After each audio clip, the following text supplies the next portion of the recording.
Baie welkom vanoggend weer by jou Sondag stil word. My gebed is dat ek en jy vanoggend ons lewensbondeltjie klein in die liefdevolle hande van die almagtige God, die groot pottebakker sal sit en hom sal vertrou om deur sy gees met elkeen van ons na liggaam, siel en gees besig te raak en om ons te vorm en te maak soos wat hy weet ons kan wees. Een van die mense wat 'n baie groot invloed in my lewe gehad het, was Leo Buscaglia. Hy was 'n opvoedkundige sielkundige en hy is die love doctor genoem. Met die lees van sy literatuur het hy nogals daarin geslaag om op 'n baie praktiese manier my se koppietjie so in die regte rigting te fokus van waaroor die lewe gaan. Hy het vertel van hoe hy elke dag klas gegee het en voor in sy klas het 'n jong dametjie gesit en sy het aan sy lippe gehang. Soos wat hy sê, hy werk altyd met eyeballs en hierdie kind het haar ingeleef in dit wat hy vertel het, dit wat hy geleer het en toe op 'n dag, toe sy nie daar nie en hy het haar gemis. En die volgende dag was hy nog nie daar nie en 'n week daarna nog nie. En toe die derde week kom en sy nog nie in die klas was nie, het hy na die sekretaresse van die fakulteit toe gegaan en gevra of sy iets weet van die jong dametjie. En die sekretaresse het gesê, "Haai, ek is so jammer, Leo, het jy dan nie gehoor nie?"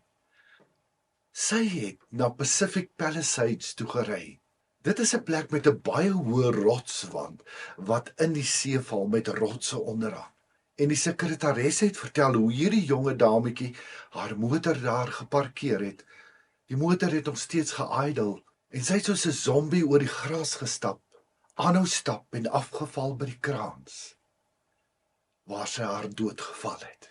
En toe het hy aangegaan en gesê, maar hoe is dit moontlik dat 'n jong mens met soveel potensiaal so 'n tragiese einde kan hê? En toe het hy 'n aanhaling gemaak uit een van die boeke van Haim Ginot, wat ook 'n sielkundige was. Luister gou saam met my na hierdie aanhaling van Haim Ginot. I am a survivor of a concentration camp. My eyes saw what no other person should ever witness. Gas chambers built by learned engineers. Children poisoned by educated physicians. Infants killed by trained nurses. Women and babies shot by high school and college graduates. So, I'm suspicious of education. My request is this: help your children become human. Your efforts must never produce learned monsters, skilled psychopaths, or educated Eichmanns. Reading, writing, and arithmetic are important only if they serve to make our children more human. Ek sê altyd vir mense, die twee grootste koersaanpassings wat ons in hierdie lewe moet maak, is die dag as ons trou en die dag as ons kinders kry. En die hartseer van dit alles is dat meeste van die tyd niemand ons geleer het hoe om hierdie twee koersaanpassings te leer nie. Want om dit te kan effektief lewe en om anderkant heel uit te kom, moet jy oor sekere lewensvaardighede beskik. En ongelukkig het niemand vir ons dit geleer van kleintyd af nie. Ons het dit nie in die skool geleer nie. Ons het dit nie op universiteit geleer nie. Nêrens het ons geleer hoe om effektief te kommunikeer, hoe om konflik te hanteer, hoe om regtig stres, die druk van die lewe op 'n verantwoordelike manier te hanteer nie. Ons is so by die diepkant ingegooi en ons moes maar maak soos Jannie. Swem Jannie, swem. En daarom is ons tema ook vanoggend. En toe gebeur die lewe. Romeine 8 vers 38 en 39. Hiervan is ek oortuig. Geen dood of lewe of engele of magte, of teenswoordige of toekomstige dinge of kragte, of hoogte of diepte of enigiets anders in die skepping, kan ons van die liefde van God skei nie. Die liefde wat daar is in Christus Jesus, ons Here. 'n Jong dametjie het ongewens swanger geraak en sy wou glad nie die kind gehad het nie. Van die oomblik wat sy gehoor het dat sy swanger is, het sy net hierdie kind verwerp. Sy het gesê ek wil nie hierdie kind hê nie. En so die swangerskap aangehou en later is die baba gebore. Die interessant is, nadat die baba gebore het hulle die baba in die mamma se bors gesit en die baba het geweier om te drink. Hulle het die baba weggevat en na 'n ander mamma se bors gesit en die baba het gedrink vir 'n vader. Reeds voor geboorte kon daardie kleine mensie die verwerping van sy mamma ervaar. Soos wat ek vir jou verlede week gesê het, het Jesus vir ons kom leer hoe lyk liefde. Hy het dit vir ons kom voorleef binne al 5 die liefdestale. En die wonder van wie God is, ons het gesê God is liefde, en so wou hy vir jou en my reeds van voorgeboorte af geseën het met alles wat hy is. Saam met 'n pappa en 'n mamma het hy gewil dat ek en jy moes mens word. En sy hartsbegeerte was dat ons al 5 hierdie liefdestale van voorgeboorte af sou ervaar, sodat ons van ons eerste asemteug net binne liefde kon lewe. Maar soos wat ek jou nou net vertel het, ongelukkig het die lewe toe gebeur met baie mense. En almal van ons, nie een van ons, het vrygekom van die slagtande van Satan. Dit sit nog op ons lywe, op ons siele, in ons koppe, die seerkry van die verlede wat ons dink oor baie dinge beïnvloed het.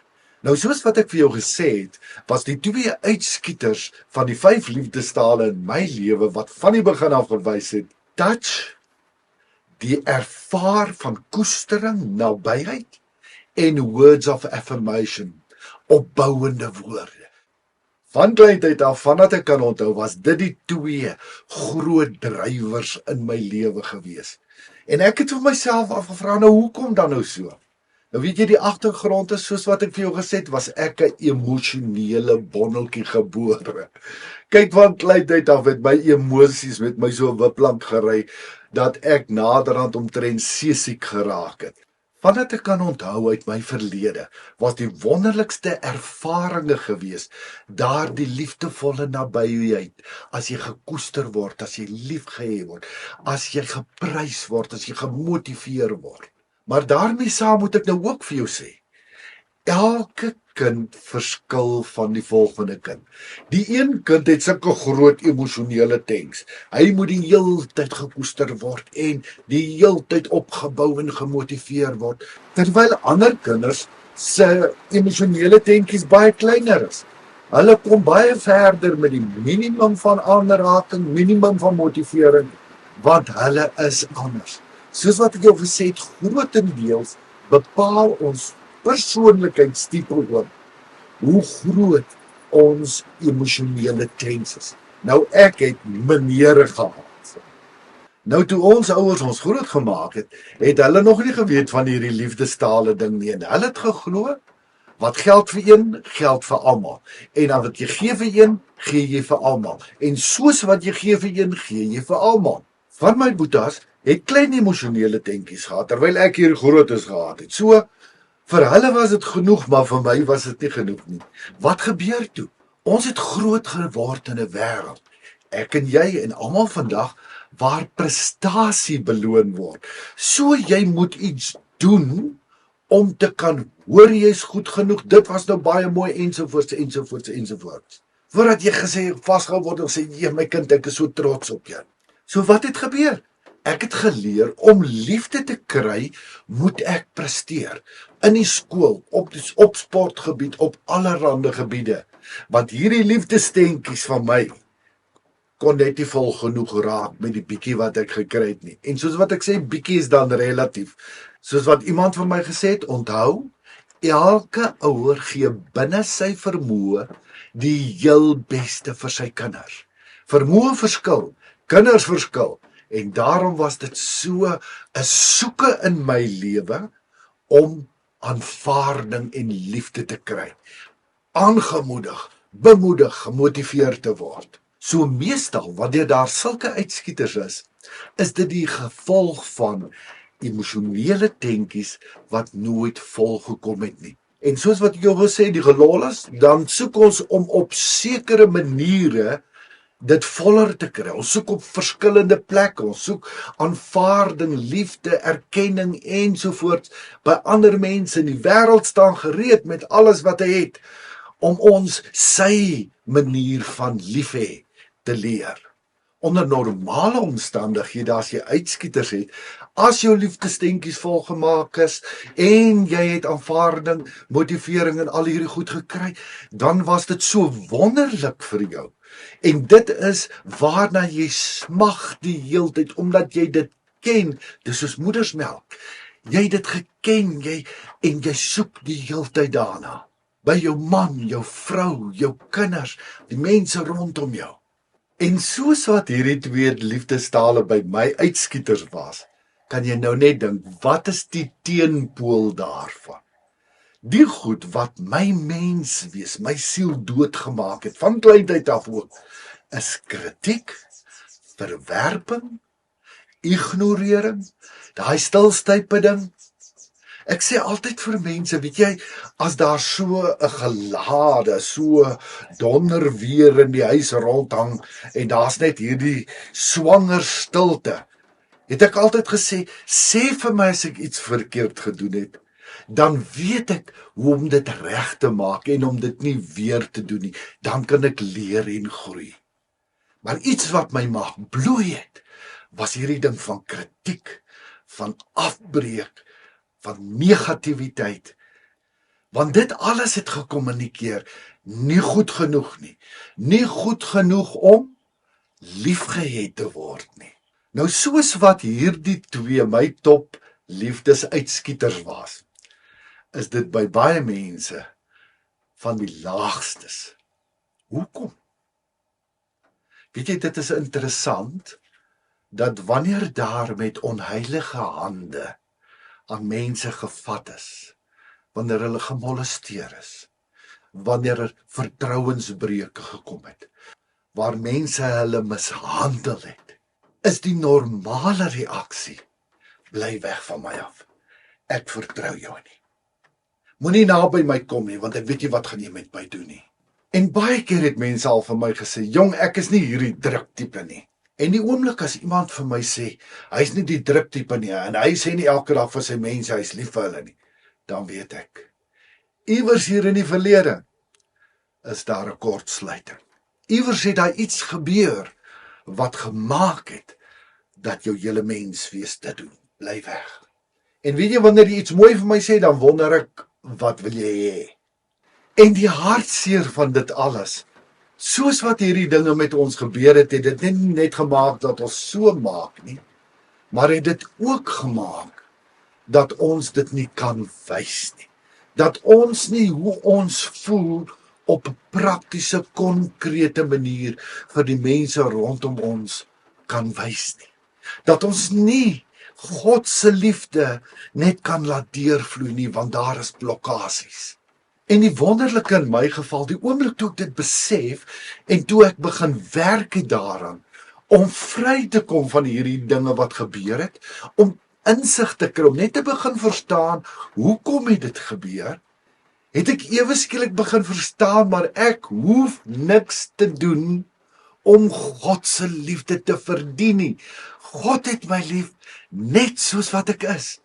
Maar hy wil hê, en sy hartsbegeerte, soos wat jou net al gesê het, dat ek en jy weer binne al 5 hierdie liefdestale sy liefde moet kan aanvaar en moet kan aangee vir mense daar buite. Kanaal kan wees van alles wat hy is. Nou volgende week gaan ons so 'n paar tree verder stap. Gaan ons so 'n bietjie kyk na die ander liefdestale, hoe hulle ontwikkel het en hoe hulle ook beïnvloed is deur 'n klomp dinge wat in ons lewens gebeur het. So kom sluit gerus weer volgende week by ons aan as ons so 'n bietjie verder gaan kuier rondom die liefdestale. Baie dankie vir die voorreg om vandag weer saam met jou van hart tot hart te kon kuier. Mag die Here vir jou ryklik seën. Ons gesels volgende week weer verder. Liefde groete. Shalom. Baie dankie Hemelvader, dat ons vandag kan weet dat ons nie so gemaak en gelaat staan is nie. Almal van ons het seer gekry. Almal van ons het iewers waar tekort gehad aan dit wat ons nodig gehad het. Maar baie dankie dat U Here Jesus dit alles vir ons kom teruggee het. Dat ons in U en deur U Gees weer volronde heel gesonde mens kan word, om voorwaar volledig instrument van U volkome, volledige, onvoorwaardelike liefde te kan wees. Help my daartoe, Heilige Gees. Amen.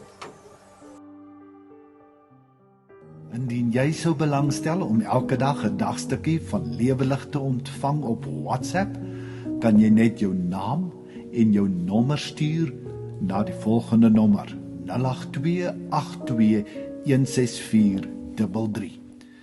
Indien jy op Telegram wil inskakel, kan jy net 'n soek doen vir die Lewelig kanaal en dan kan jy dit daar ook ontvang.